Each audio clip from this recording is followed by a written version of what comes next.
আজকে আমি আমার গার্লফ্রেন্ডকে কথা দিয়ে ফেললাম যে আজকে থেকে আমি আর অন্য মেয়ের দিকে তাকাবো না।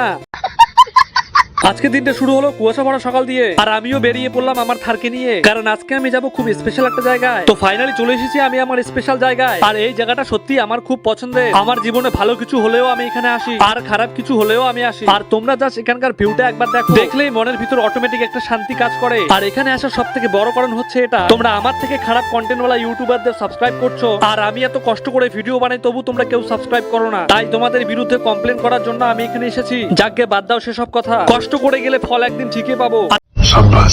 আর এই যে পুকুরটা দেখতে পাচ্ছ, এখানে হাজার রকম কচ্ছপ বাস করে, কিন্তু দুঃখের বিষয় হলো আজকে একটা কচ্ছপও বের হয়নি। এরপর চলে এলাম এই পার্কটিতে, আর পার্কে এসে স্লিপারে উঠবো না তা কি হতে পারে, তাই লোভ না সামলাতে পেরে উঠে পড়লাম পরপর দুটো স্লিপারে। আর সত্যি কথা বলতে এসব দেখলেই মনটা ছোটদের মতো হয়ে যায়, তাই একটু দোলনাতেও উঠে পড়লাম। আর সবশেষে লাভির জন্য একটা সারপ্রাইজ নিয়ে এলাম, আর তোমরা দেখো সারপ্রাইজ পেয়ে আমার মাম্মামটা কত হ্যাপি।